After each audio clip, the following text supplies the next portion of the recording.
Tem sido dias especiais, né? Dias especiais. A gente tem abordado sobre um assunto de como lidar com as realidades espirituais, com as realidades invisíveis. E isso é muito importante para nós, como igreja. Porque quando a gente encara esse ponto, nós estamos encarando a razão da nossa existência. A igreja, ela é a expressão de uma realidade invisível. A igreja, ela vive, se sustenta, subsiste por uma realidade invisível. Ela tem como cabeça aquele que não está visivelmente presente. A nossa fé está nisso. Nós cremos em relatos de homens que viveram com ele na terra, homens que viram o que ele fez. Nós cremos em relatos de homens que viram que ele estava naquela cruz, que viram ele sofrer a morte de cruz e que viram ele ressuscitar, ou seja, aparecer depois de ter sido enterrado. Nós cremos em relatos de homens que disseram que conversaram com ele durante 40 dias e no final desses 40 dias viram ele subir nos céus. E é aí que se inicia essa reunião para a descida do Espírito Santo. E então eles são identificados como igreja. A nossa existência, a nossa razão, como eu disse, a nossa base está nisso. Numa realidade que para nós é invisível. É invisível. Você não estava lá. Você não testemunhou de forma ocular nisso. Mas você não sabe nem como você está aqui por causa disso. Você é atraído. E Jesus disse isso para o seu discípulo: o dia que eu for levantado, eu atrairei as pessoas a mim. O ponto, o motivo de você estar aqui não é por você mesmo. O Pai te atraiu ao levantar Jesus sobre os céus. É algo que você não consegue explicar dentro do ponto da história da sua vida. Talvez você tenha acontecimentos na história da sua vida que vão relatar o momento em que você foi atraído, ou o momento que você foi vencido por essa obra. Mas o ponto é, não fomos nós somente que encontramos Jesus. Nós fomos encontrados pelo amor de Jesus. Foi Ele que nos amou primeiro. Não há mérito em nós. Não há razão em nós mesmos. Tudo está nele. Tudo é Ele. E nós precisamos prestar atenção nesse ponto. Nós não podemos mais nos relacionar com a igreja do que com Jesus. O perigo é a gente só estar preocupado com a igreja e não se preocupar com Jesus. O perigo é a gente só ficar buscando a Deus por causa da igreja e por causa do que nós fazemos, porque nós pregamos, porque nós cantamos, porque nós dançamos, nós ensinamos, nós falamos, e por isso eu busco a Deus. Se essa dinâmica que move a nossa vida, essa dinâmica é contrária à razão pelo qual nós existimos. Porque Ele nos atraiu até Ele. E tudo que a gente faz ao redor dele é apenas a gratidão por Ele ter me atraído. E não a razão do que eu faço para Ele. É apenas a gratidão de eu ser atraído a isso. Eu não estou aqui nessa noite porque Deus tem a responsabilidade de, ao me ver aqui, fazer o que eu quero que seja feito na minha vida, ou fazer o que eu espero que seja feito na minha vida. Nós estamos falando sobre isso desde sexta-feira. Nós falamos para o seu filho, se você tem um filho adolescente jovem. Se Deus se converte, ou se Deus obedece às nossas vontades, Ele não é mais Deus. Se Deus está reduzido à vida que você gostaria de ter, isso não é mais Deus. Isso já não é mais Jesus. Nós construímos outro Deus e colocamos o nome dele de Jesus. Porque o dia que Deus se conformar ao que nós pensamos, ele não é mais Deus. O dia que Deus tiver que atender o que a gente quer, ele não é mais Deus. A Bíblia conta a história invertida disso. Você sabe que foi esse sentimento, essa intenção e essa ideia que não permitiu os judeus reconhecerem que Jesus era o Messias. Porque eles queriam que o Messias prometido a eles fossem da forma de como eles gostariam que ele deveria ser. E Paulo chama isso de cegueira. Porque eles desenharam uma ideia de como deveria ser a manifestação do Messias Cristo prometido a eles. Então, como ele veio se manifestando, não era conforme eles imaginaram, eles rejeitavam. Eles não queriam, porque não era como eles queriam. Ele não derrubou Roma. Roma continua nos oprimindo, não pode ser o Messias. Ele não mudou o sacerdócio, não pode ser o Messias. Lembra da conversa dele com a mulher samaritana no poço, e ele conversando com ela, e ele provoca essa conversa. É um dos trechos que eu mais abordo da Bíblia, porque é a ação de Deus vindo até nós. É ele que provoca a conversa.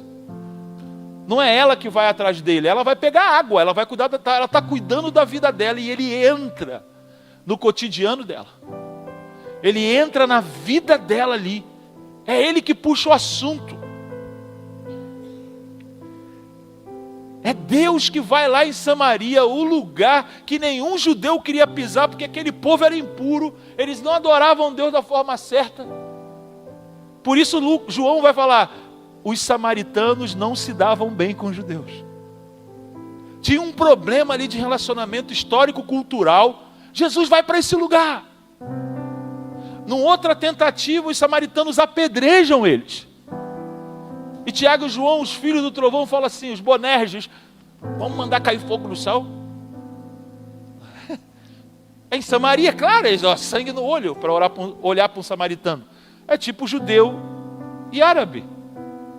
E Jesus fala o que para eles? Vocês não sabem de que espírito eu sou. Então, na segunda vez, Jesus deixa eles irem, fica sozinho, para eles não atrapalharem ele. Porque os homens não entendem como Deus vem até eles. Eles atrapalham a forma de como Deus quer vir, porque eles levantam os seus padrões, entendeu? Eles levantam os seus padrões. Jesus teve que ficar sozinho, esperou a mulher chegar no poço, falou, me dá água. Imagina o Criador dos mares pedindo água.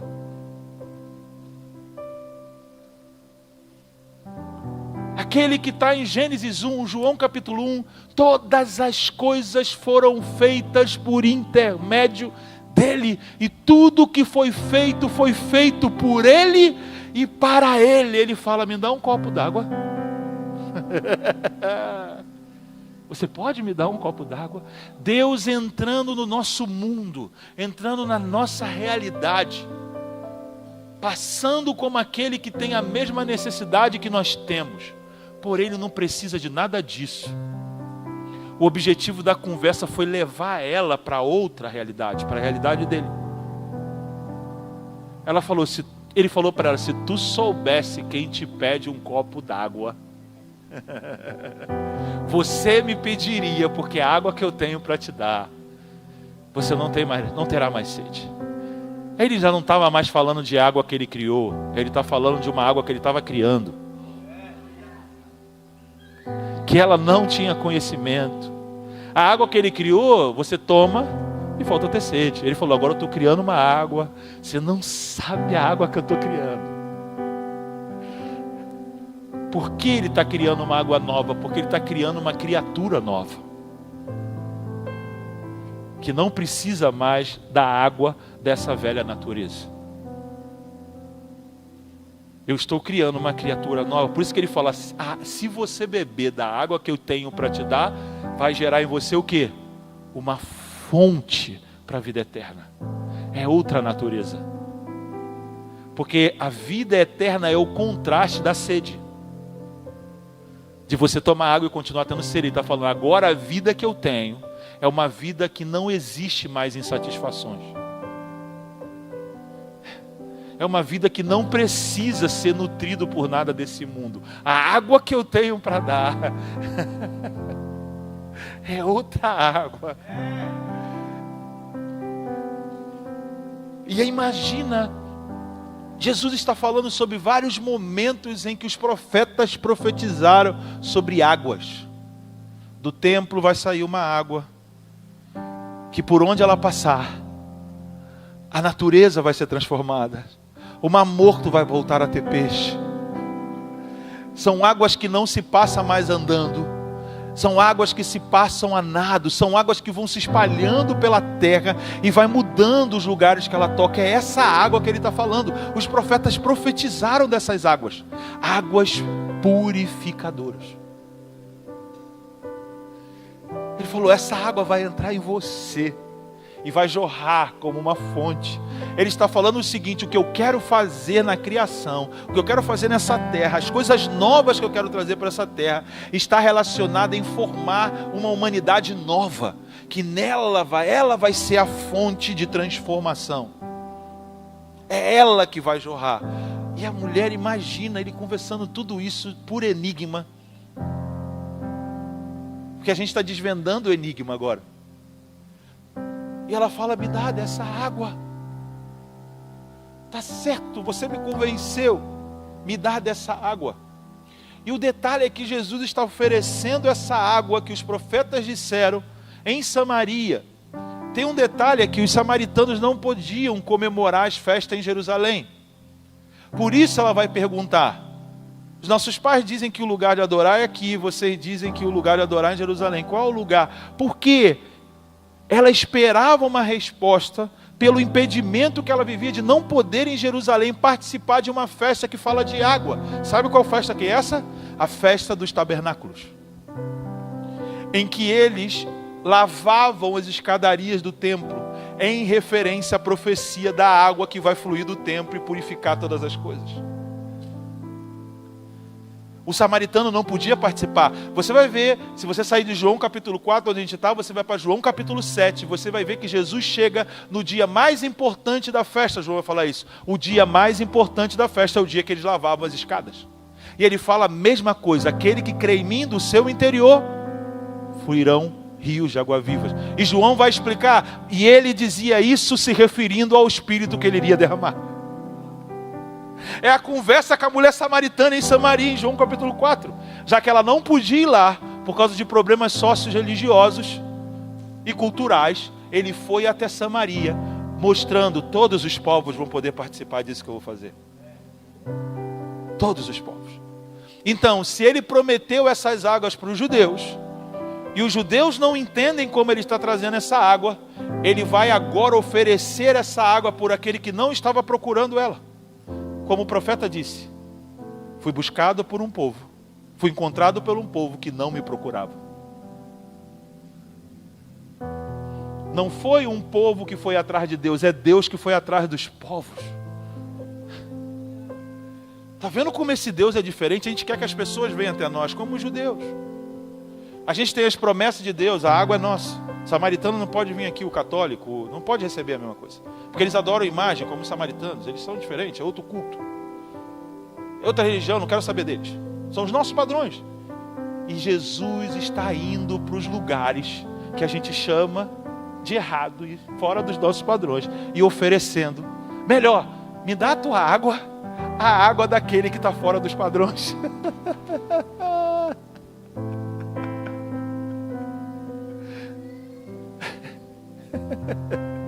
Me dá da tua água. E ela se assusta. Tu sendo judeu me pede água, ainda fala comigo que sou mulher. Está entendendo? O padrão do outro lado se assustando. Um judeu querendo coisa de samaritano. Imagina. Jesus está contrariando a mente do próprio povo que era de Deus. Gente, Jesus não pregou para não crente. Jesus é judeu. Ele pregou para os judeus descendentes da tribo de Judá. Judá é um dos filhos de Jacó. Jacó é filho de Isaac. Isaac é filho de Abraão, o pai da nação de Israel. Jesus era desse povo. Jesus não pregou para não crente. Jesus veio para convencer os crentes que eles tinham que se abrir para a missão que Deus tinha para o mundo. Vocês serão luz para as nações. Esse era o primeiro chamado de Israel. Qual foi a promessa que ele fez a Abraão? Em ti serão benditas todas as famílias da terra. Eles só queriam que a família deles fosse bendita.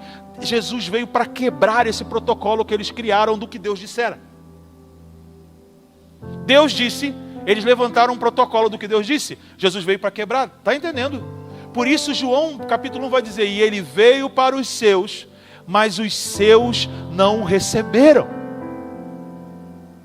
Pois todo aquele que nele crê, deu-lhes o direito de se tornarem filhos de Deus. Mas primeiro ele veio para os seus. E eu acredito que nós como igrejas no globo terrestre hoje, precisamos nos preparar, porque a presença de Jesus está vindo até nós. Só que não é do jeito que a gente pensa. Não vai ser dos nossos padrões. Qual é o interesse, Fábio, dessa manifestação da presença de Jesus no nosso meio?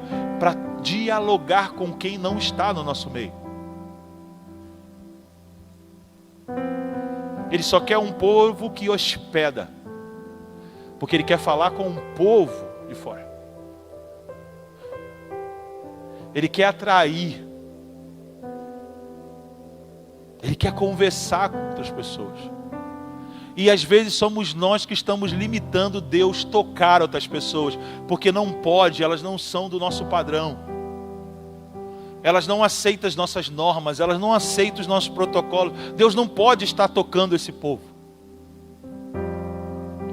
Mas Jesus veio para eles. Ele veio para os seus. E os seus precisam recebê-lo, porque ele tem um objetivo de tocar ao outro. Senão nós vamos repetir a história. Ele veio para os seus, e os seus não receberam.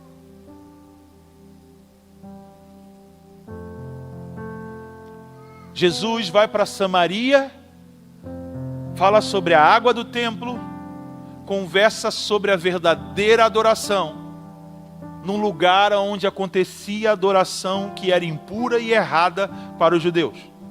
E ele vai no templo judeu e derruba as mesas. Porque o povo judeu fez do templo judeu casa de salteadores, covil de ladrões. Então, para aqueles que estão errados, por não conhecerem, por não receberem a incumbência de fazerem a casa de Deus, ele vem para bagunçar. Mas para aqueles que estão errados porque não conhecem, ele veio para propor um novo relacionamento.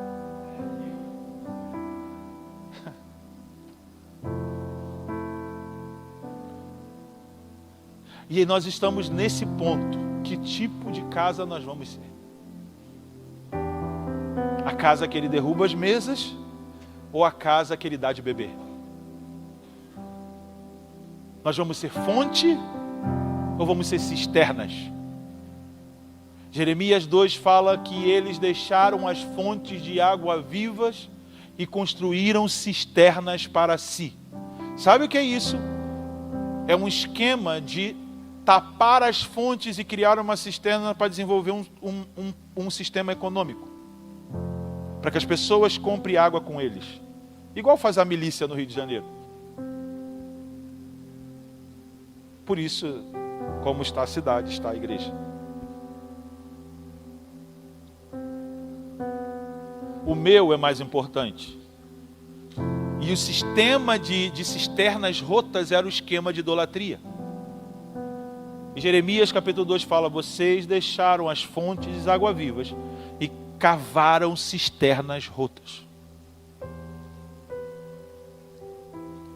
E Jesus está em João capítulo 4, no poço de Jacó, propondo uma nova maneira de se nutrir a vida. Ela fala, me dá dessa água. Ele fala assim, desiste, primeiro, das suas tentativas. Desiste da sua maneira de pensar, desista das suas formas. Desista da sua insistência. Desista de correr atrás das suas demandas, desista. Chama teu marido. Ela falou assim, não tem marido. E Jesus, como um bom profeta, falou, disseste bem. Né? Os profetas de hoje falam assim, mentirosa, eu te vejo, eis que te digo, porque eu sei que tu anda fazendo por aí. Jesus não faz isso. Jesus falou, você disse a verdade, porque a sua resposta corresponde ao seu vazio. Tiveste 5 maridos, e o que você tem agora não é seu marido. Ainda tem um vazio aí. Ele estava interessado em gerar uma fonte. Esse é o interesse dele. Gerar uma fonte. E ela joga a conversa. Estou vendo que tu é profeta, né? A imagem que o povo tinha de profeta era diferente, está vendo? Não era uma ameaça. O profeta é aquele que poderia te ajudar em conhecer a vontade de Deus. Nossos pais dizem que adorar aqui. Viu? Vendo que você é profeta, hein? Me diga uma coisa. Qual é a vontade? Qual é o lugar que a gente adora? E Jesus falou, não importa lugar. Mulher, deixa eu te falar uma coisa. Isso é uma discussão de homens. Eu não estou aqui para discutir coisas de homens. Eu estou aqui para falar de uma realidade espiritual que é invisível, mas é real. É a verdadeira adoração. Não é preocupação com a liturgia, com as cerimônias. É os adoradores que se tornam filhos de Deus e sabem que o seu Pai os ama. Então eles adoram o seu Pai em espírito, em verdade. Ou seja, eles sabem que pertence a essa realidade espiritual. Então eles adoram o Pai dentro dessa realidade espiritual. Eles não precisam de coisas, eles não precisam de lugares, eles não precisam de amuletos. Eles só adoram o Pai, que é espírito. É invisível, mas é real. Não cabe na nossa estrutura mental, não cabe na nossa estrutura emocional, mas é o que a gente precisa. Deus não pode caber dentro do que nós pensamos, sentimos e queremos. Deus não cabe. Sempre quando foram construir uma casa para Deus, o Salomão, quando construiu um templo magnífico, ele olhou e falou assim para aquele diante daquele templo, na oração, Senhor, os céus dos céus não podem te conter. Que dirá a casa que eu fiz? Eu só estou tentando ficar com você. Eu não estou tentando fazer você ser do meu jeito.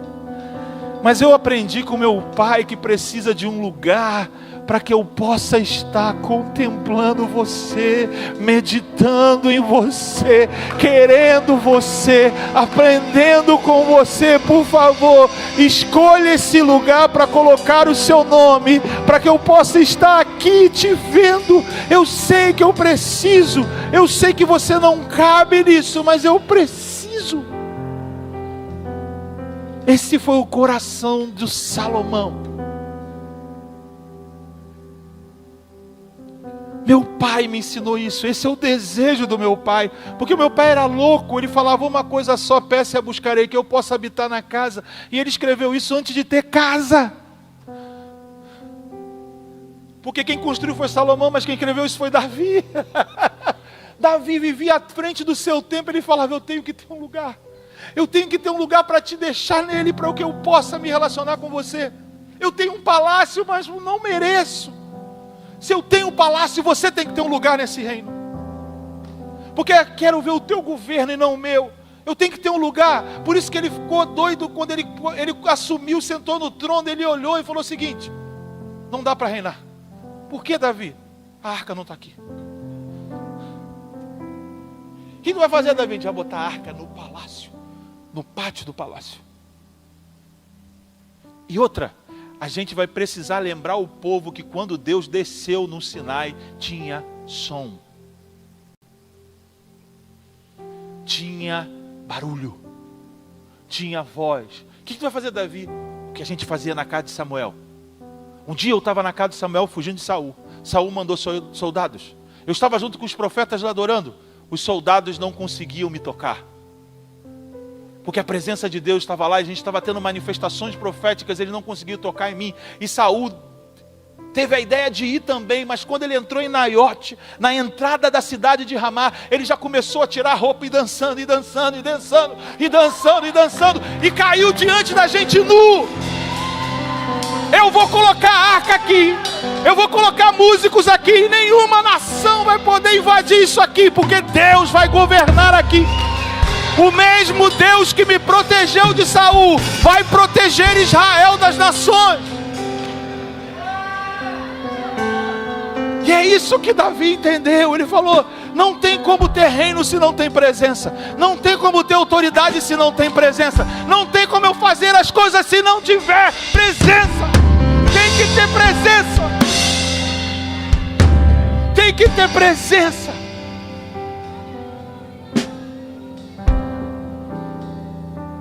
Não importa nada que seja físico, tem que ser o melhor para vocês estarem. Isso aqui tem que ser mais ainda. Não importa se a parede é preta. Não é nesse lugar e nem em outro lugar. É em espírito. Agora a questão é que se nós estamos vendo o que é invisível, se nós estamos nos baseando naquilo que é invisível, se o sentido de tudo que nós estamos fazendo é o invisível, porque nós não podemos assumir formas daquilo que é visível. O que nos caracteriza como casa de Deus não são essas paredes. O que nos caracteriza como casa de Deus não são os equipamentos que a gente usa, mas é de quem nós somos. Porque a casa é de um pai, a família é de um pai, e um pai gosta de ter uma boa casa para os seus filhos morar. O pai quer uma casa com muitos quartos para que os filhos passem os finais de semana. Os pais querem. Na casa dos meus pais tem um quarto com uma cama e uma TV, tem tudo. Não é a minha casa, é a casa do meu pai. E eles querem que tenha o meu quarto na casa deles. Eu não moro mais com eles, mas é a casa do pai. Por isso que 150 para preparar um lugar para que a gente possa encontrar com o nosso Deus é pouco demais. Porque a gente fala que Deus é a nossa vida, e a nossa vida não pode valer 150 reais.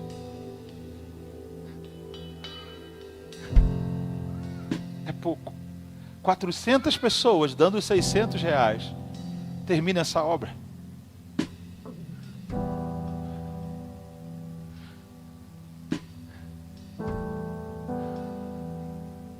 Por quê?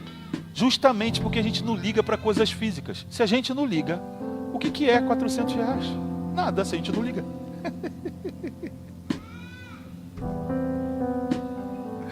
Se a gente quer inverter a coisa, não pode ser assim a igreja, porque a gente não pode ligar para as coisas materiais. Então mostra que tu não liga. Entendeu? Se tu não liga, tu não liga. E por que tu está ligando?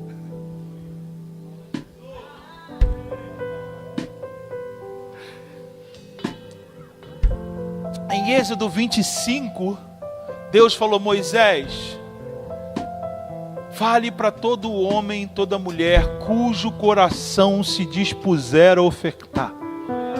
Construa para mim um santuário, construa um local que eu vou morar no meio de vocês. Não precisa ouvir o Espírito Santo. Deus não falou para Moisés falar para as pessoas ouvir o Espírito Santo. Deus não falou para Moisés ouvir Deus. Deus falou: todo aquele cujo coração se dispuser a ofertar.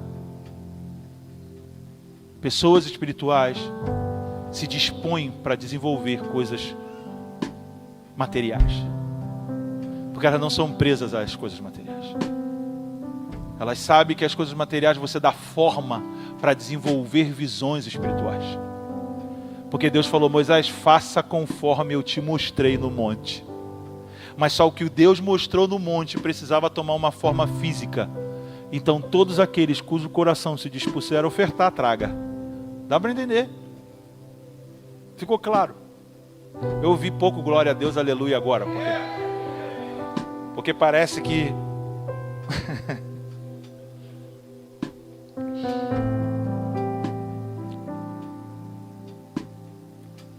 Sabe que Satanás, ele utiliza de coisas visíveis para nos prender. Satanás não pode criar nada. Ele apenas nos seduz a acreditar que as coisas visíveis são mais importantes. Lembra que Paulo vai dizer em 2 Coríntios 4,4 que o Deus desse século cegou o entendimento.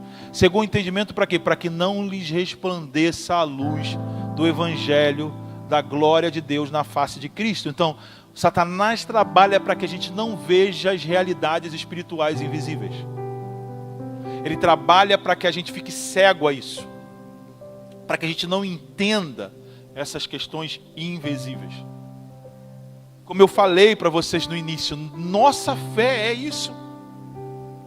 Nós estamos aqui por coisas que nós não vimos.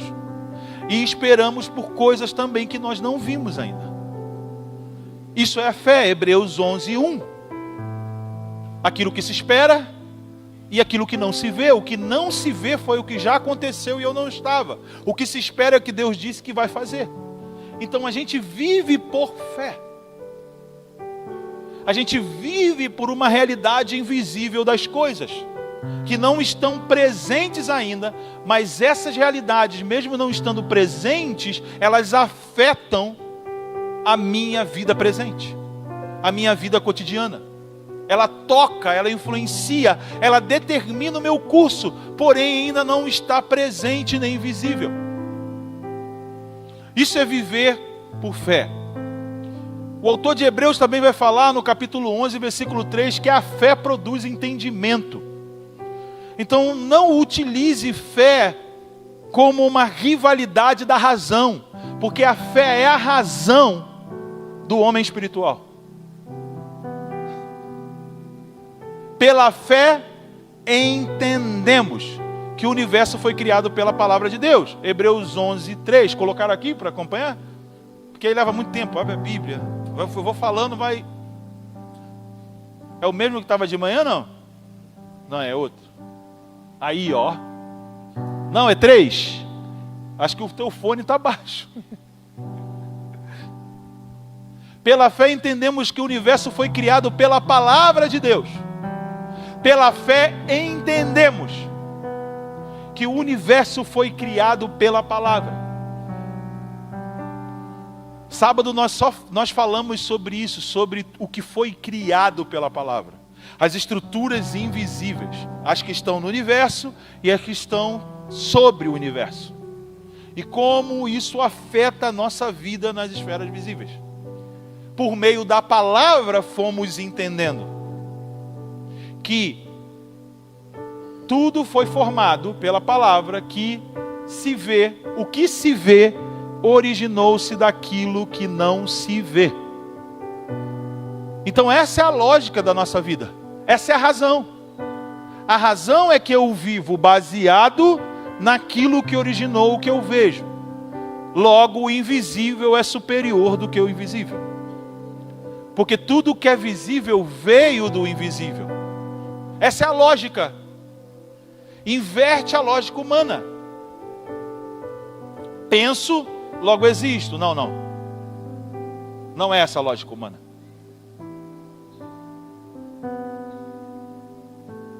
Não é penso, logo existo. Não. Deus existiu antes de tudo. Tudo foi invisível e deu existência ao que eu vejo. Então a minha origem está naquele que eu não vejo. Então eu começo naquilo que eu não vi, não é no que eu pensei. Então eu preciso me concentrar naquilo que eu não vi, para entender a razão do porquê eu vivo e das coisas que eu me relaciono do que eu vejo. Fé. Por que fé? Porque independente de como são os tempos da nossa história, o que sustenta a nossa vida é a fé. O justo viverá por fé. Pelo que eu tenho que viver? Por fé. E o que é fé?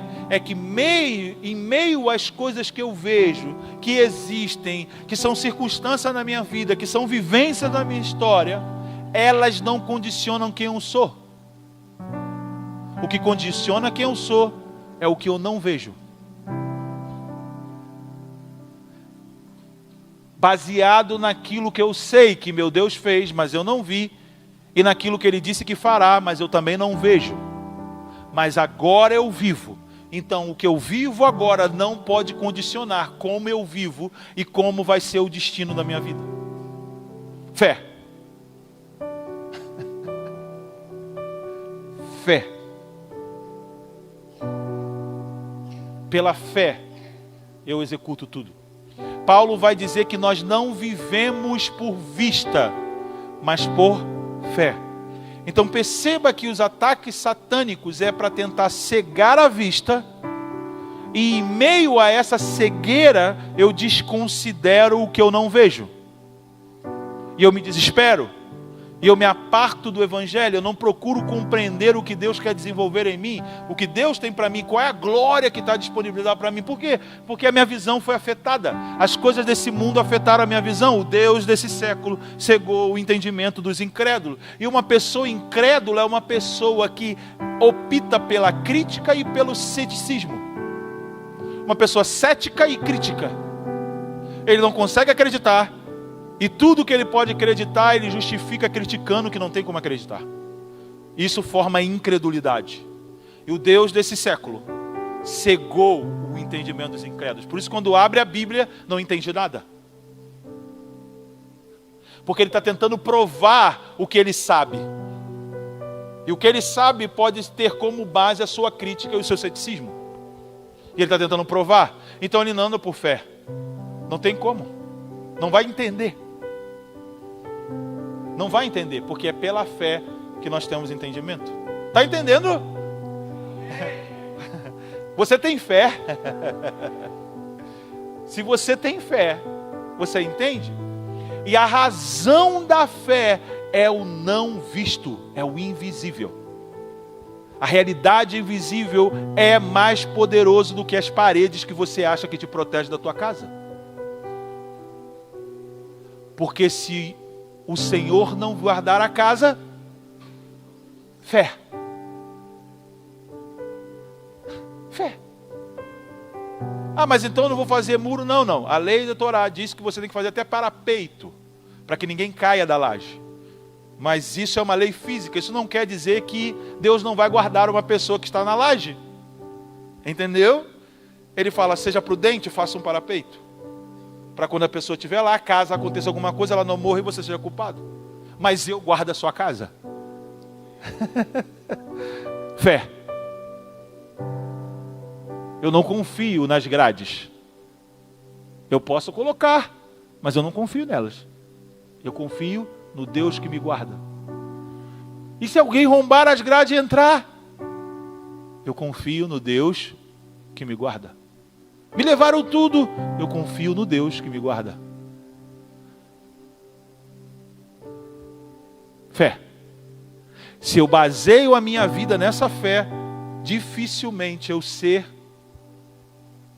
pego de surpresa. Ou, não de surpresa, dificilmente eu fico, me fugiu a palavra, decepcionado, magoado, frustrado, porque eu vivo por fé.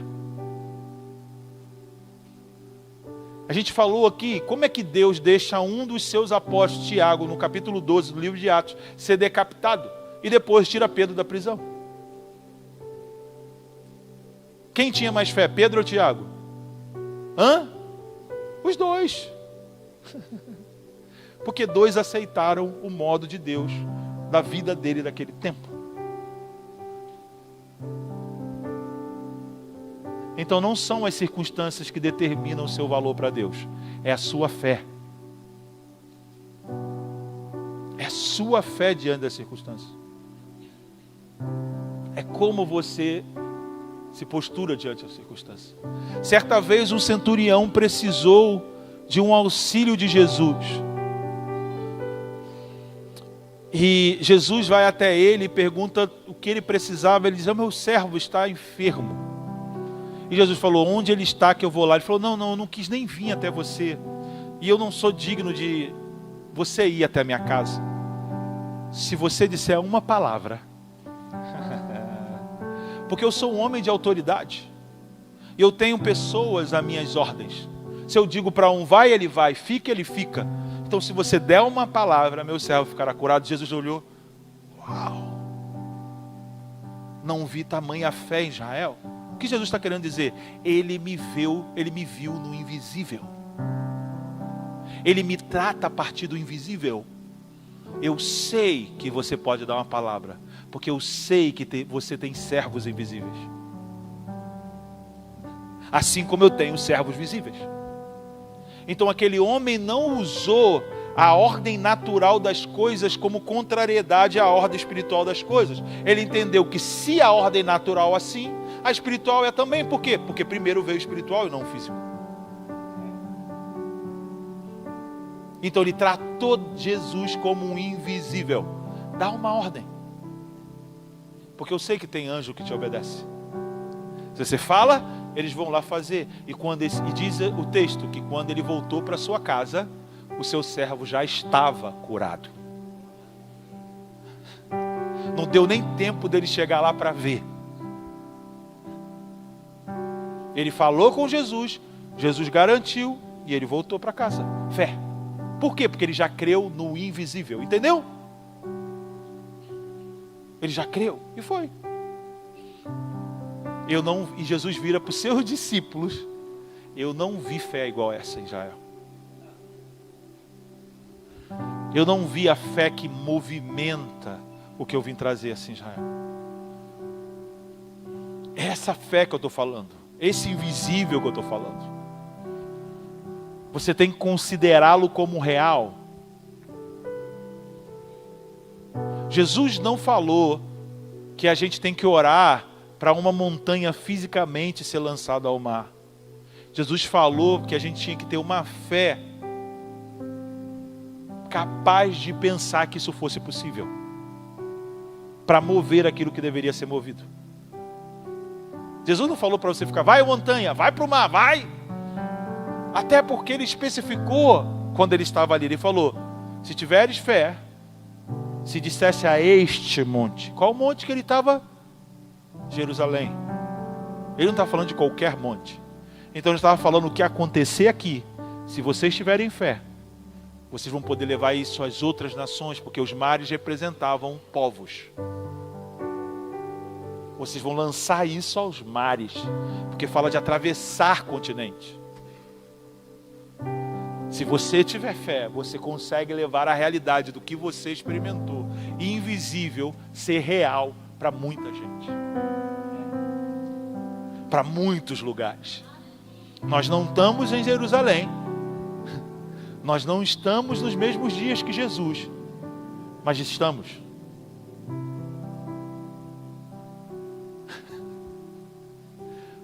Nós estamos em 2024. Mas estamos vivendo no dia zero. Nós vivemos pelo aquele dia em que Ele morreu na cruz e ressuscitou e subiu aos céus 40 dias depois. Nós vivemos por esses dias. O que sustenta toda a nossa vida em 2024 foram dias antes de 2000. Porque esse é o invisível que eu creio, que precisa atuar na minha vida agora. Tá forte o negócio, viu, gente? Até a água caiu, viu? Água caiu, garrafa. Sabe o que quer dizer? Nada.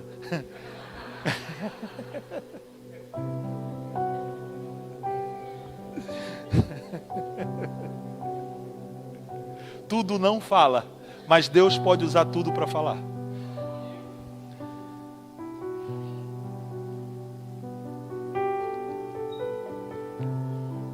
Não que ele tenha falado com água, mas eu acredito que ele já está falando sobre água também.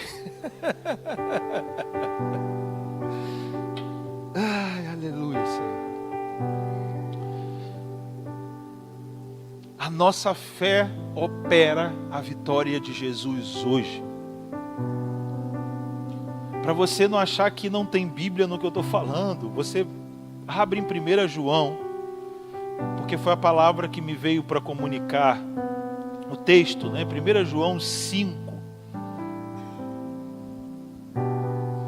versículo 4. Pois todo o que é nascido de Deus vence o mundo, e esta é a vitória que vence o mundo, a nossa fé. Pela fé, nessa versão. Eu gosto mais da minha. Essa é a vitória. A vitória é a fé, ou é pela fé. Quando nós vivemos pela fé, nós vencemos o mundo. Dá para entender? Não é vencer no mundo, é ser nascido de Deus. Ou seja, eu não pertenço mais a essa ordem, nascido de Deus.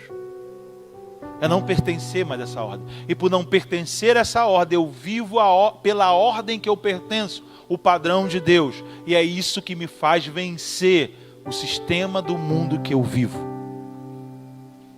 Pela fé nós entendemos.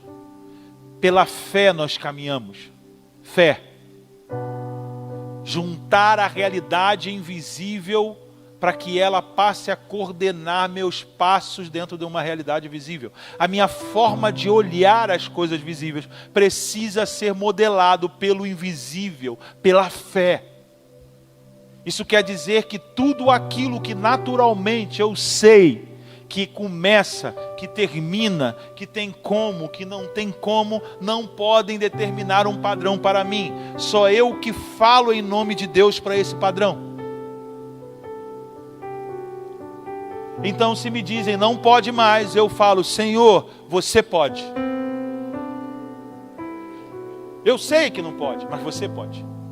E se você quiser, e se você quiser, e se você quiser, o tempo todo na minha vida eu quero implementar o se você quiser, se você permitir, se você, isso é viver por fé. É inclinar o meu coração, a minha mente a não tomar decisões já por mim mesmo. Tiago vai falar isso. Tiago vai dizer que a gente pede e não recebe porque a gente pede pelo motivo errado. Tiago capítulo 4, por quê? De onde vêm as guerras do vosso meio, se não vem das paixões dos vossos desejos? Porque vocês pedem para o seu próprio deleite. Meus irmãos, a gente precisa se atentar por isso, para isso. Nós não podemos se relacionar com Deus pedindo que Ele faça o que a gente gostaria.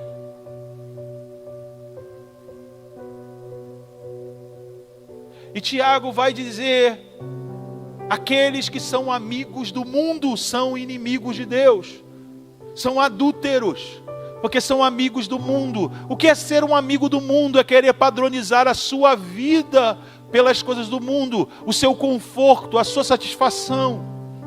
Não é que não tem conforto e não tem satisfação, mas não é como o mundo dá. E nós não podemos usar Deus para viver como o mundo vive. Nós precisamos permitir que Deus nos ensine como viver no mundo. Tudo que Deus te deu, Deus pode te dar muito dinheiro, Deus pode te dar altas posições, você pode estar no alto escalão dessa cidade. Mas a ordem para você é a mesma ordem daquele que não tem nada disso. Porque a gente tende a pensar que as pessoas que não têm essas posições, que não têm o dinheiro, que não têm a oportunidade, que ela vive pela fé. Nem as pessoas perguntam, trabalha ou vive por fé? Ué, e quem trabalha vive pelo quê? A gente não vê o que a gente está falando, o que a gente pensa, que quem me mantém é o meu trabalho. Não, não, não. Não é o seu trabalho que te mantém. Quem te mantém é Deus, pelo seu trabalho. Porque eu vivo por fé e não por vista. Por isso que Paulo vai dizer para os espirituais em Efésios capítulo 5, vai dizer o seguinte: não trabalhe somente quando o seu Senhor estiver vendo.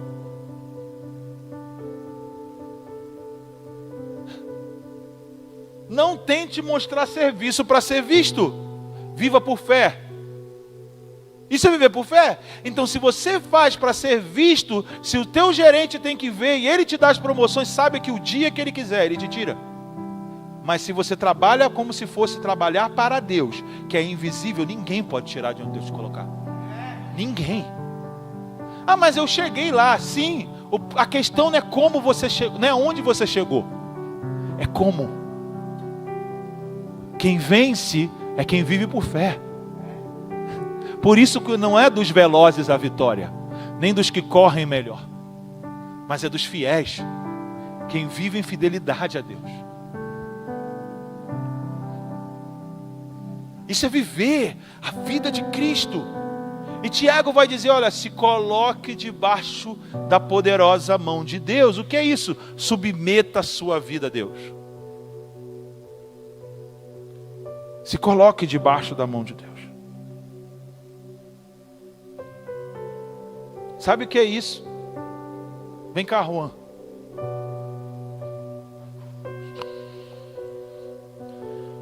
Aqui parece com o trono de Deus.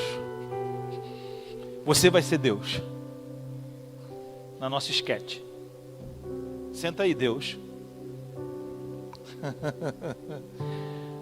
O Tiago está dizendo, você serve a Deus, você quer ser amigo de Deus, e você quer conversar com esse Deus sobre a sua vida. Ele fala, submeta debaixo da mão de Deus. Deus está sentado no seu trono. Isso. Como é que eu entro para submeter debaixo da mão dele?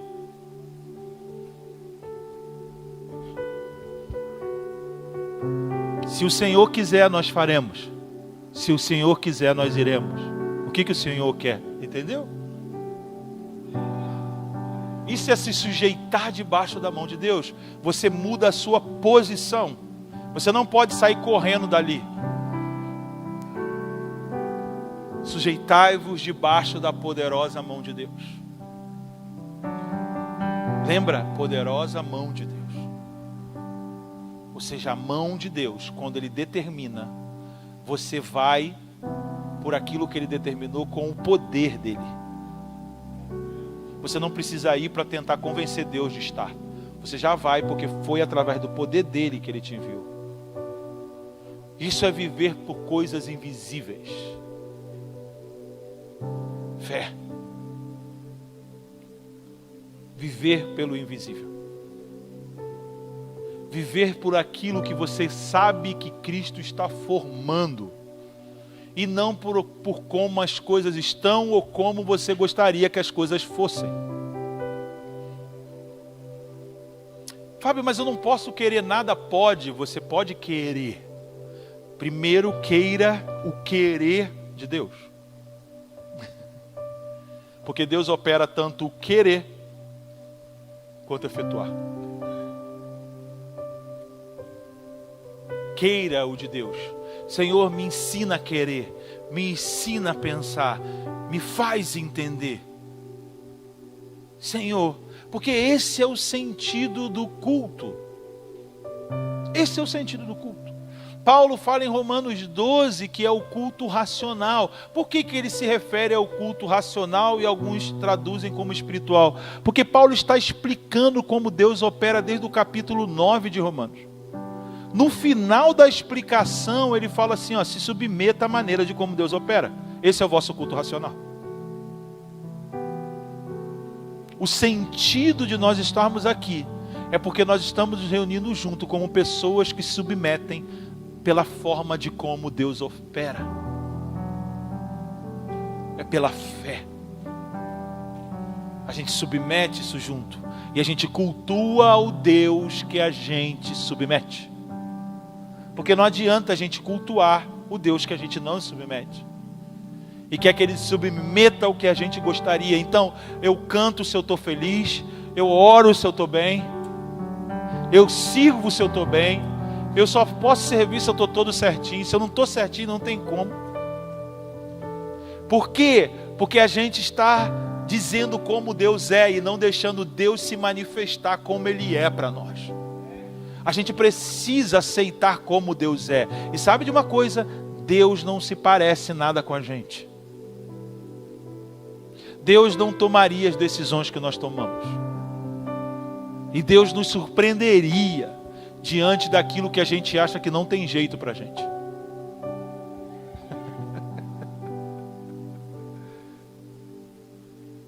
Eu lembro sempre quando falo disso, Samuel, chateado porque o povo queria um rei. Ele fala: Deus, o povo quer um rei. Aí Deus fala para você: Samuel, não fica com raiva não. Não, mas a gente tem que te defender, tu é Deus, né? Tu é o Deus de verdade, eles têm que ver que o nosso Deus é o Deus de verdade. E Deus falou: Samuel, calma, eu vou dar para eles um rei. Ele não está rejeitando você não, Samuel, estão rejeitando a mim, mas eu vou dar o que eles querem. Ainda vou usar o que eles querem para mostrar para ele como é que eu gostaria. Então Deus está disposto a fazer isso, e a gente acha que a gente está defendendo Deus no mundo. Não, porque Deus é, porque Deus é, Deus não permite isso. Você já perguntou a Ele? Não, porque eu já sei, porque o certo é. Seu Deus não é assim. Não é. Aí Samuel vai ungir novo rei, entra na casa de Jessé e fala: Eliabe, certamente é esse que o Senhor escolheu. Meu Deus, que unção, que coisa, que tremendo esse homem. E Deus olha: Samuel, não é ele. Como assim? Samuel, Deus não vê como o homem vê. Deus não vê como eu vejo, nem como você vê. Isso está na nossa Bíblia. Isso revela quem é Deus. Deus não vê como a gente vê. Deus vê pelo invisível. É isso que ele falou. Samuel, eu não vejo como os homens veem, eu vejo o coração.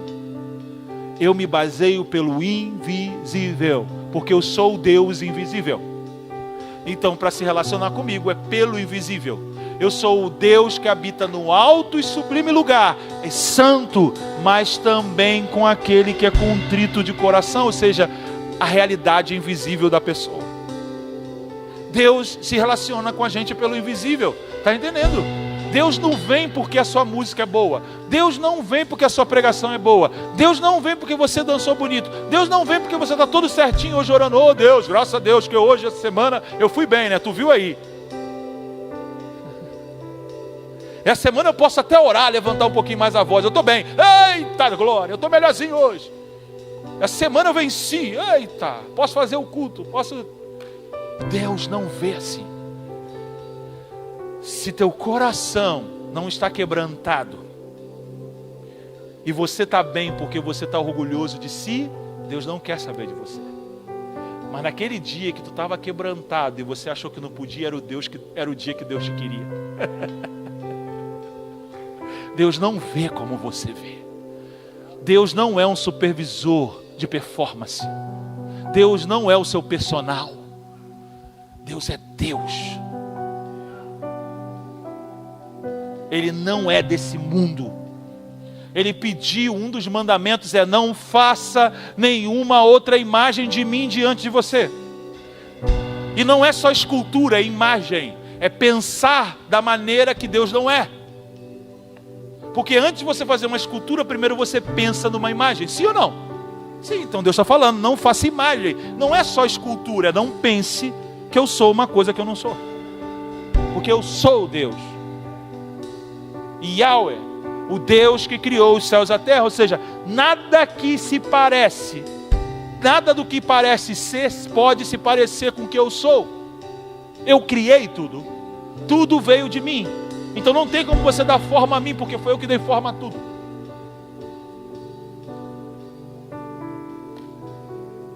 Não pode. Pela fé entendemos que a palavra vem antes da existência.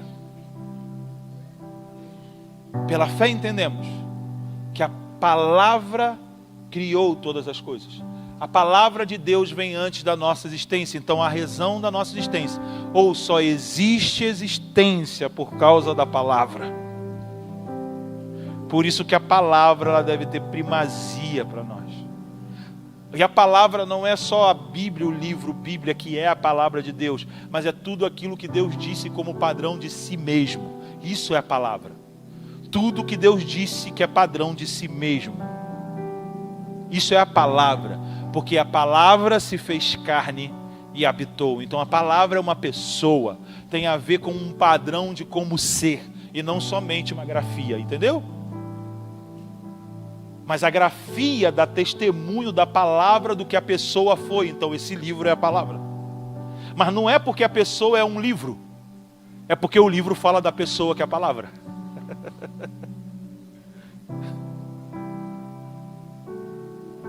Isso são fundamentos da fé. E essa discussão boba que fica na internet, a Bíblia, que ninguém nem fala certo, não respondem certo, não discutem certo, por quê? Não tem fé. Tudo que se fala abala. Qualquer coisinha vira polêmica, porque não está firme fundamento. Quem tem medo do vento é quem não tem estabilidade. Pode passar um vendaval. Jesus, quando falou, aquele que ouve as minhas palavras e as pratica, é semelhante àquele que construiu sobre a rocha. Aquele que ouve as minhas palavras e não pratica, é semelhante àquele que construiu sobre a areia. Vindo a tempestade, o vento forte, as inundações, derrubou. Mas aquele que se manteve sobre a rocha, suporta a tempestade. Aquele que construiu sobre a areia perde tudo. Ele não disse que a tempestade vem só para quem construiu sobre a areia. A tempestade vem para ambos. E para que serve construir no lugar certo? Porque depois da tempestade, a gente sabe quem construiu no fundamento certo. Não é não vir tempestade, é como a gente vive depois delas. Dá para entender? Se você constrói em Cristo, você pode viver circunstâncias desastrosas. Então aquele momento não diz quem você é depois daquele momento que diz quem você é. Aonde você construiu a sua vida. Se você não consegue reconstruir nada, é porque foi sobre a areia, não foi em Cristo. Mas se você construir em Cristo, tudo pode ser reconstruído. Porque os fundamentos ficam, porque eles estão sobre Cristo. A rocha inabalável. E isso é invisível.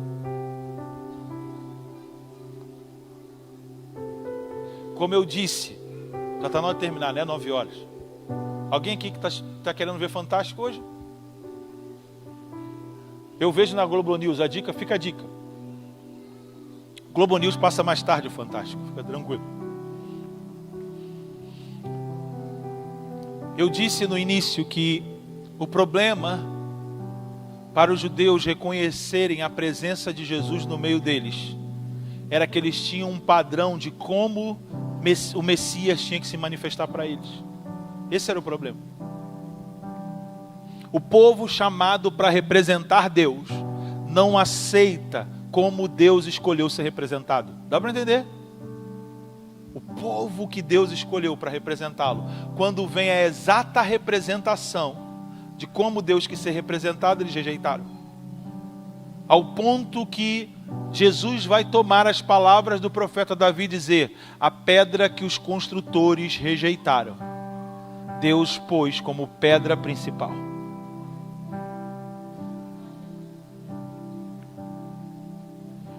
Ele chamou pessoas para uma construção, mas as pessoas estão rejeitando o ponto principal da construção, porque eles não deixam ela se encaixar, porque eles têm os seus padrões e eles não encaixam nos seus padrões.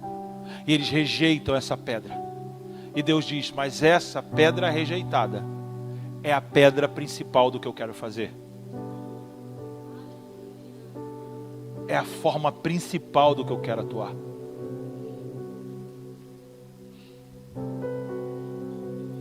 Eu quero terminar com a passagem que eu li hoje de manhã no final, que está em Hebreus 11, a partir do versículo 23. Hebreus 11, 23, para a gente terminar. Com a história de um homem que eu acho incrível, que é Moisés. Moshe para os judeus, Moisés. Diz assim: pela fé,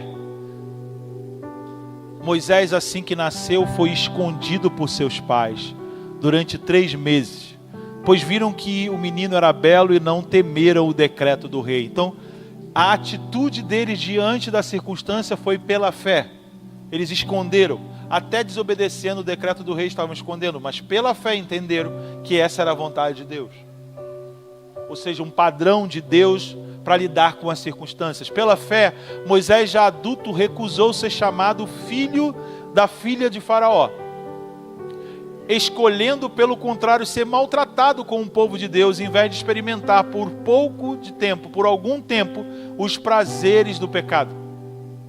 Ele considerou a afronta a Cristo como uma riqueza maior do que os tesouros do Egito, pois tinha em vista uma recompensa. Preste atenção nisso.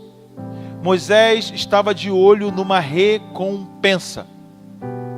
Mas a recompensa de Deus funciona no que o próximo versículo vai dizer. Pela fé, ele deixou o Egito, não temendo a ira do rei, e perseverou como aquele que vê, perseverou com quem vê aquele que é invisível. Eu não estou maluco. Está na Bíblia isso. Moisés creu em 2 coisas: numa recompensa de um Deus que está no invisível, que é o invisível que baseou a tomada da sua decisão. Ele perseverou como aquele que vê o invisível. Esse é o ponto que eu acredito que a gente tem que assumir como igreja. Perseverar pelaquilo que a gente vê do invisível. Jesus vai dizer em Mateus capítulo 6 que o Pai recompensa no secreto. Secreto e invisível é a mesma coisa. O Pai que vê. E ele vai dizer que quando a gente ora para ser visto, já recebemos a nossa recompensa. Quando a gente ora para ser visto pelos homens, quando os homens nos veem, acabou ali. É muito sem graça. Mas tem gente que se viciou nisso. Espera o domingo para ser visto. E vive em prol disso. A sua relação com Deus é: eu vou ter que falar, né? Eu vou ter que estar lá, né? Eu vou ter que tocar, né? Eu vou ter que pregar, eu vou ficar na porta, né? Eu vou. Tudo é baseado no que vai ser visto. Eu não vou dançar assim, né? Porque vão me ver. Eu vou... Porque a sua relação com Deus é a partir de si mesmo. É o seu visível, é a sua imagem. Não é a imagem de Deus invisível. Isso mostra que ela não se relaciona com um Deus verdadeiro. Porque Jesus disse que aquele que ora deve orar no invisível, no secreto. Porque o Pai que vê. Então eu não oro no secreto para que eu possa ser ouvido por Deus. Eu vou para o secreto porque Deus vê no secreto. Deus só vê no invisível. Lembra que ele falou para Samuel: eu não vejo como o homem vê. Então, se eu quero ser visto por Deus, eu preciso fazer as coisas no invisível para Deus. Eu preciso fazer do padrão de Deus daquilo que ninguém vê. Porque o Deus que vê no secreto. Então Jesus não está mandando a gente ir para um lugar para convencer Deus ir lá. Jesus está mandando para a gente ir para o lugar onde Deus está. No invisível. No secreto. E ele dá mais 2 dicas. Quando vocês orarem, não fale muito. Porque quem ora assim são os pagãos que não conhecem Deus, que pensam que pelo muito falar serão ouvidos, mas o seu Pai que está no céu sabe do que vocês precisam. Outra dica: no secreto, não fica tentando provar para Deus que aquilo que ele está vendo não é bem assim. A gente fica orando, tentando convencer Deus. Olha, Deus, mas eu sou bom. Mas Deus vê. Por isso que Jesus, quando orava, ele falou assim: Pai, graças porque você sempre me ouve.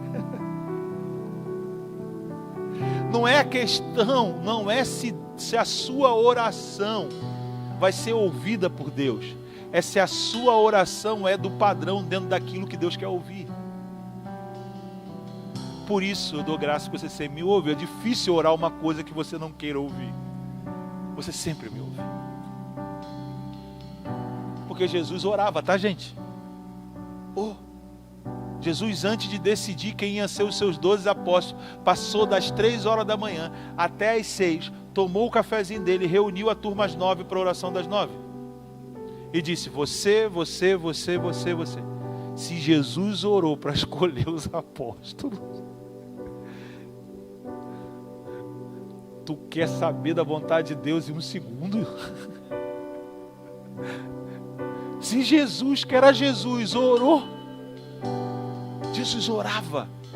A atração que os seus discípulos tinham pela oração é porque viam ele orando, entendeu? Não adianta tu ficar aqui falando: Deus, a gente tem que orar, hein?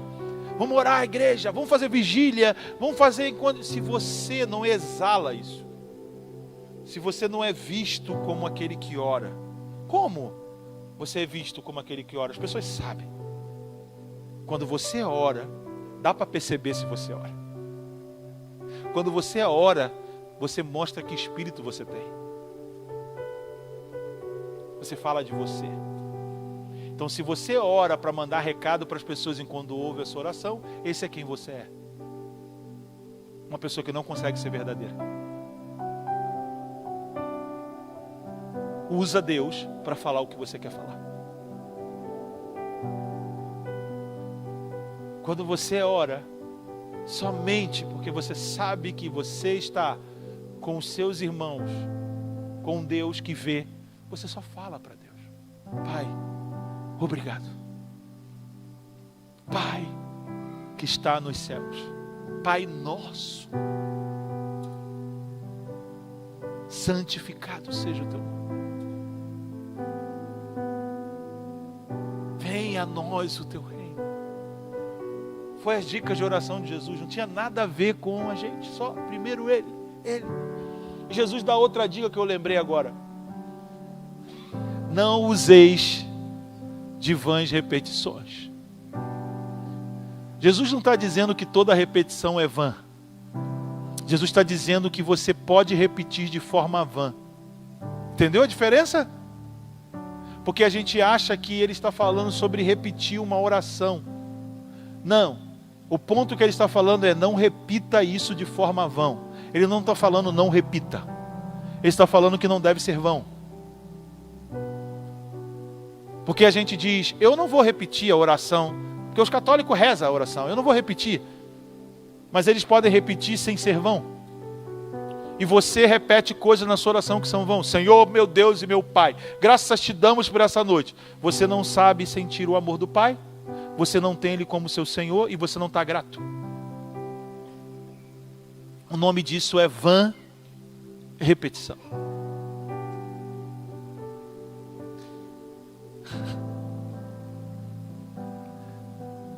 Senhor, eu te agradeço, mas dentro você não agradece. Você não está grato, você está insatisfeito. É vã repetição.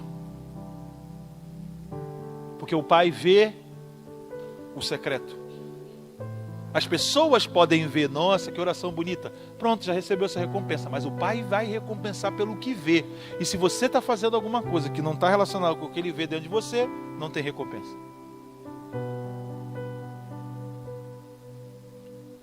Ficou tenso agora, né?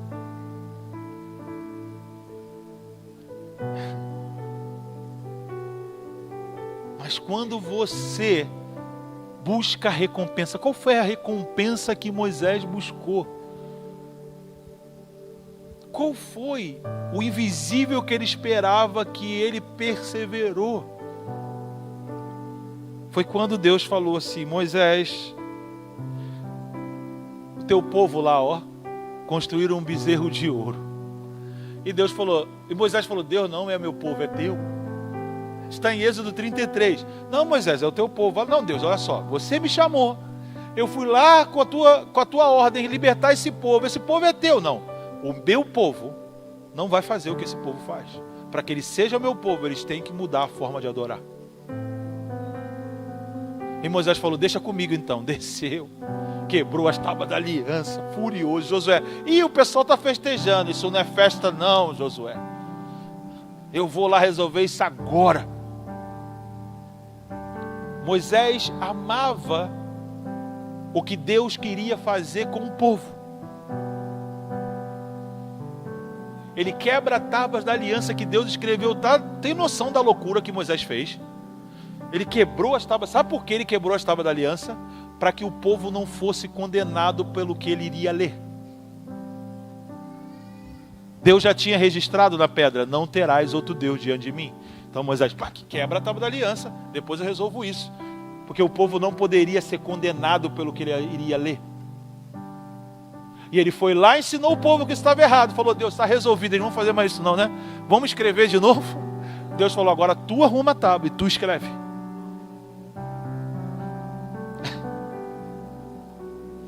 E ele ainda falou assim, Deus, vamos com a gente. Deus falou, não, eu vou dar tudo o que eu prometi. Eu vou mandar um anjo na frente de vocês não vão perder uma guerra. Vocês não vão morrer de fome. Vocês vão entrar na terra, porque eu vou botar um anjo na frente de vocês, eu vou dar tudo o que eu prometi. Mas eu não vou. E Moisés falou assim, eu não quero nada do que é visível. Eu quero você. Se você não for, eu não saio. Eu não vou sair daqui, se você não for comigo. Eu não saio daqui. E Deus olhou para Moisés e falou, Moisés, você sabe o que está pedindo? Se eu for no meio desse povo, eu vou matar todo mundo. Ele falou, eu não estou nem aí. Eu quero é você. No final da história, até Moisés morreu. Deus já avisou, matei todo mundo, eu vou matar todo mundo, eu não aguento todo mundo. Todo mundo morre. Mas tem uma coisa, que é o que me deixa louco. A recompensa Deus não deixou de dar a Moisés. Porque ele perseverou como aquele que vê o invisível. Deus o levou para si por meio de Miguel. Judas vai dizer que Satanás tentou pegar o corpo de Moisés. Miguel veio e lutou pelo corpo de Moisés e levou o corpo de Moisés. Lindo isso. Assim como foi com Elias. Os querubins vieram buscar Elias. E aí um dia, como é que Moisés escolheu a presença? O dia que a presença estava em forma corpórea e estava andando na terra que Moisés não pôde entrar.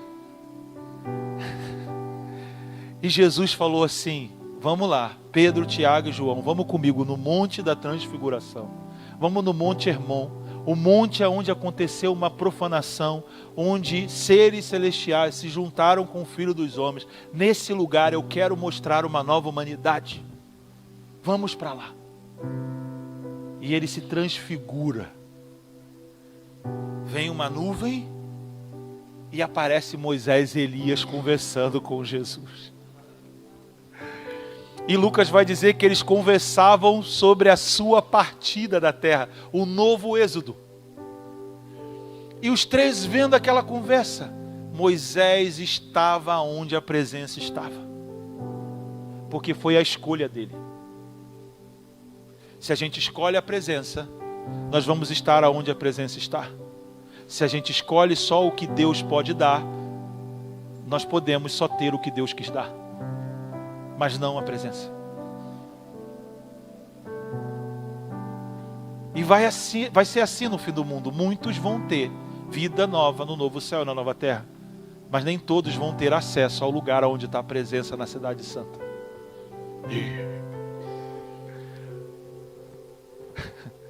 Porque como Moisés escolheu nos dias dele a presença, e a presença onde ela esteve, ela trouxe Moisés, não importa se ele estava vivo ou morto, estava morto. Eu quero dizer que não importa se você for morrer ou não. O que importa é o que você escolhe enquanto estava vivo. Porque o Deus, nosso Deus é Deus até dos mortos. Ele pega Moisés E tu vai tentar, mas pode para Deus?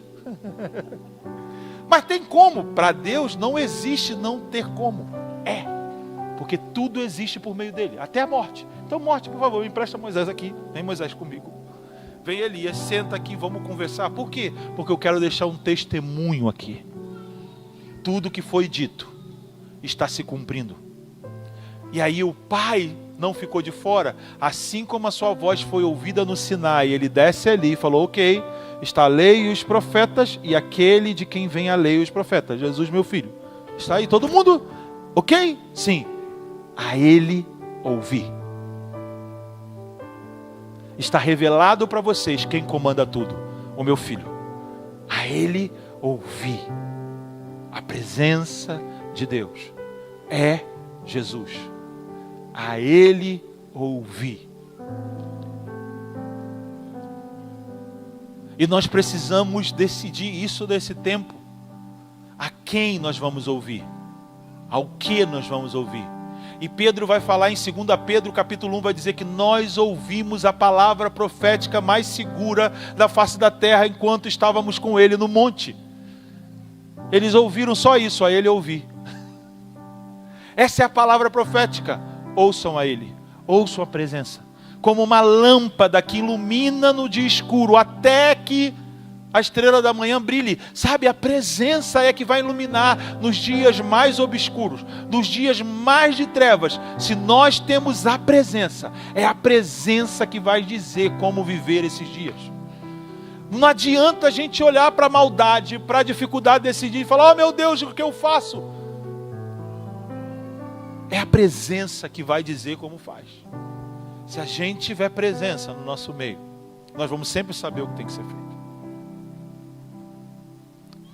Mas a presença, ela só está no meio daqueles que priorizam o invisível, o secreto, a recompensa do que não pode ser visto.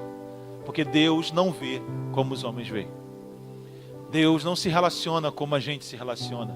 Ele se relaciona a partir da fé, dessa realidade invisível. Então eu queria convidar você nessa noite a priorizar pela presença de Jesus. E não só priorizar, crer que o invisível é real. Que Ele é presente, é palpável. Ele é mais poderoso do que qualquer coisa que você vê. Se você crê no invisível, do poder de Deus, mais do que uma arma, você é capaz de sobreviver a um ataque de uma arma. Porque Daniel sobreviveu ao ataque de leões. Porque ele cria no que não se via.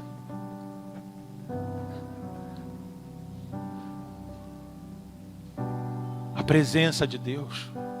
Sabe, vocês estão sendo chamados nessa cidade para representar o que Deus quer mover nesses dias.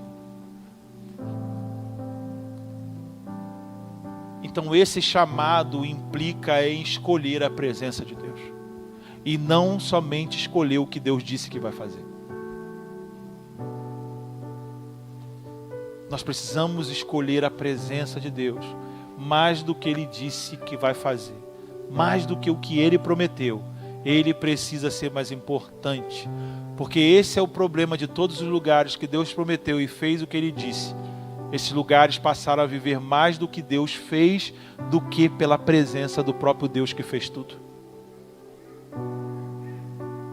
E essa é uma noite, como foi pela manhã, de decisão, de viver pela presença.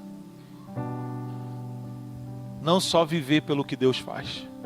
Não é trazer Deus para a nossa vida no sentido dele ser modelado por que nós queremos. Mas é Deus deixar levar a gente para a vida que Ele quer modelar. E isso começa no invisível. Isso começa pela fé. Pelo padrão da fé que Ele tem para nós. Fique de pé comigo. Fique de pé. Eu vou subir para você me ver. Eu peço que você feche os seus olhos.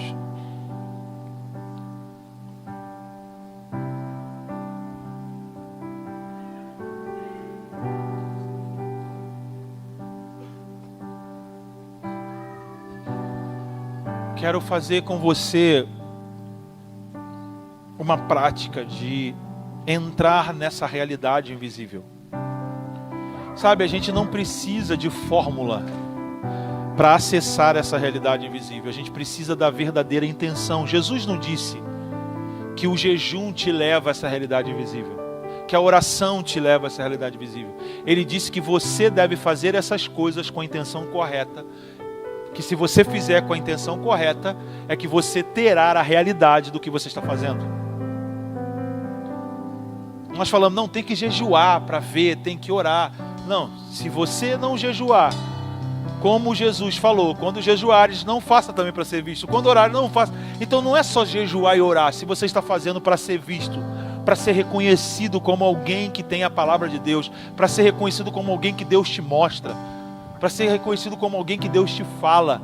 Se você faz para isso, você, ao falar e ser ouvido, já recebeu essa recompensa.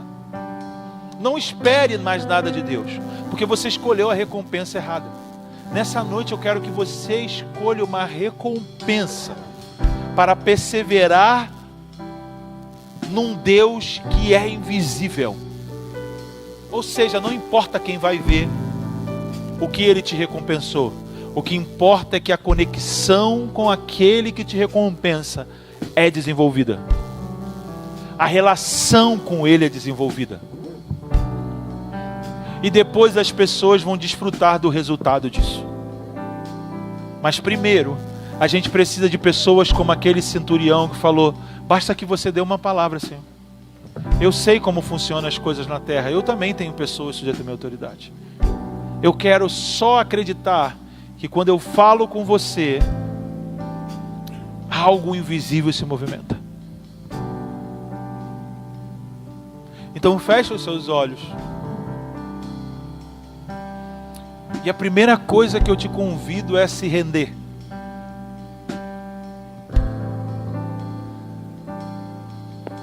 É você se render. Se você se render ao fato de que tudo que Jesus fez hoje para nós é invisível. Comece por isso.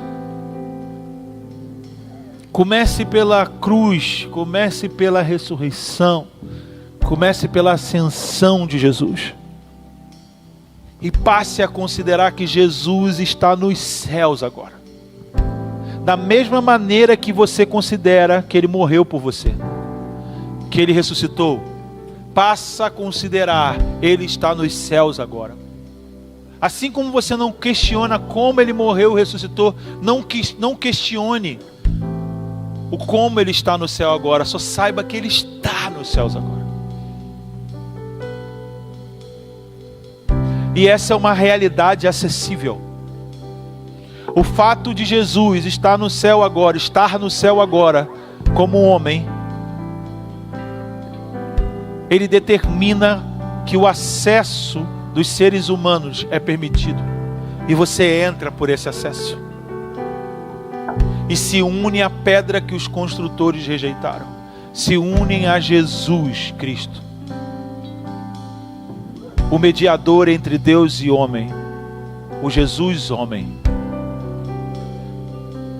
Chegou o dia de subirmos a montanha, de subirmos para lugares mais altos. São lugares aonde poucos estão. Jesus vai falar que estreito é o caminho que conduz à salvação. Jesus está falando que a forma de como Deus funciona é estreita. A forma como todos fazem do que eles dizem ser de Deus é largo, é muito. O que isso quer dizer que você pode estar sendo desafiado a não andar como a multidão anda, não andar como todo mundo faz. É largo esse caminho. Fazer como todo mundo faz é largo, você fica confortável, porque todo mundo está fazendo. Mas Jesus está chamando a gente para andar por um caminho que é desconfortável. Que é em meio ao que todo mundo faz, você anda na contramão, é desconfortável, é estreito o caminho. E ele não está falando isso do contexto de não crente, ele está falando isso em relação à religião judaica naquela época. Ele está falando isso que a gente precisa viver uma postura diferente de como todo mundo religioso vive. É estreito o caminho daqueles que buscam a proposta de Jesus. Mas essa é a proposta de nós nessa noite, para nós nessa noite. Andar por um caminho estreito. Pai nosso que estás no céu, santificado seja o teu nome. Venha a nós o teu reino. Oh Senhor, seja feita a sua vontade. Aqui na terra como é nos céus. Pai nosso que está no céu. Pai nosso que está nos céus. Eu peço que essa realidade se abra sobre nós nessa noite.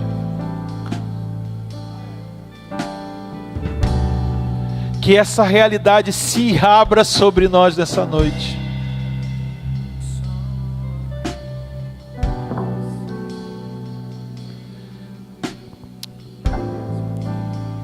Nós nos rendemos à tua obra. Nós nos rendemos à tua obra.